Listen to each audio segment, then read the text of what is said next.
Hello, I'm Shelbey Roberts, and welcome to 5 on 5 Plus, where we've got all the top headlines to get you out the door this morning. Happy New Year to you. First up, we do have some information about some details that are just now coming into the newsroom.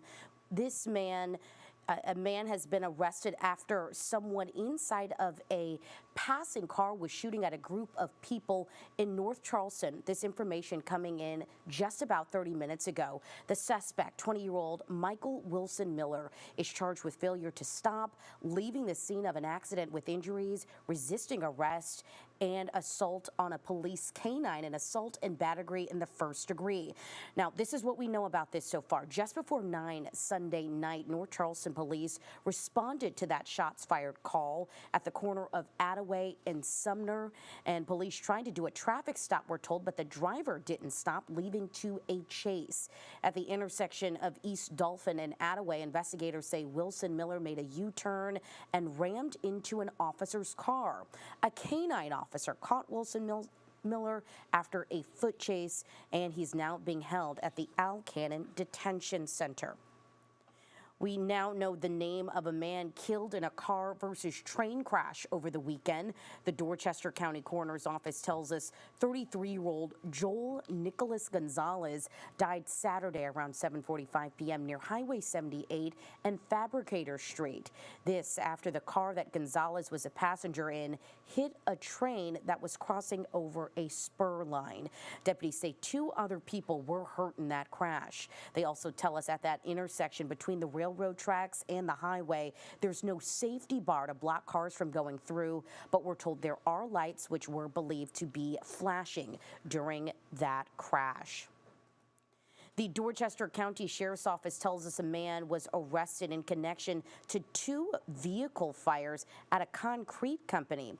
Deputies alongside the Dorchester Fire Rescue were called to a fire at Thomas Concrete on Jedburgh Road in Somerville. That was around 1 Saturday morning.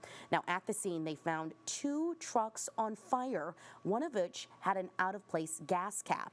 Others, we're told, were found on the property and had spray painted with messages like, "You build it, we burn it."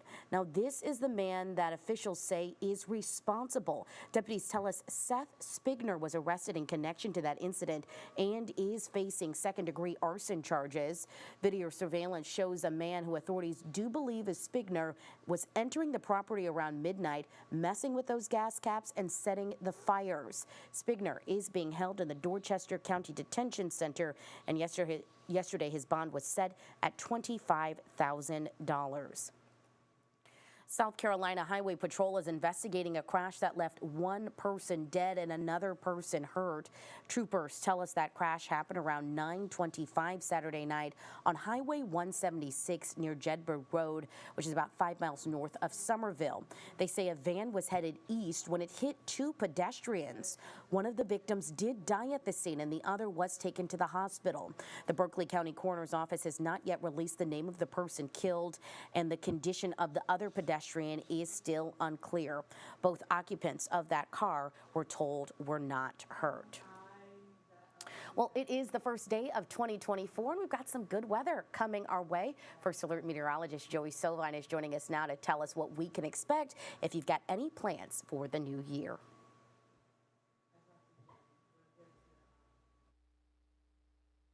And good morning to you and Happy New Year. I'm meteorologist Joey Sovine. We're starting out a little bit on the cool side this morning. A few patchy clouds passing through the area this morning, this afternoon. A partly cloudy sky, upper 50s at noon. We'll be in the low 60s this afternoon. And a cold front comes through this evening. You'll notice it by tomorrow morning. We'll drop back down close to freezing inland. Upper 30s to around 40 degrees along the coast. Some cooler days, mid upper 50s for highs Tuesday and Wednesday. Next rain chance will come as we go late in the day Wednesday into very early Thursday morning, and we dry out for a couple of days before our following rain chance that heads our way on Saturday, with temperatures briefly warmer there in the 60s.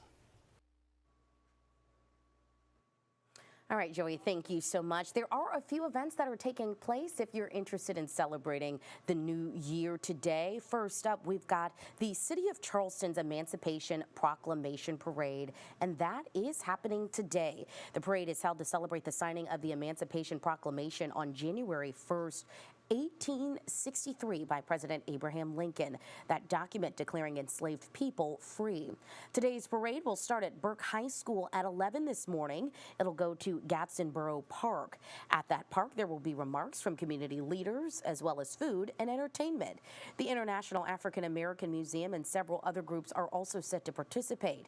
And our very own Ann McGill and Bill Walsh will be there, so make sure you stop by and say hello to them. Georgetown County is kicking off the new year by adding a brand new state park. In a Facebook post, the South Carolina State Parks Group said that Ramsey Grove State Park will be open today by registration, but heads up, those spots have since been filled. The park is located at Ramsey Grove Road along the Black River. State officials say that property was previously used as a hunting retreat, but it was acquired by the state through a tax settlement with Dominion Energy. And this Wednesday, the Charleston Fire Department will be helping you install your car and booster seats for your kids.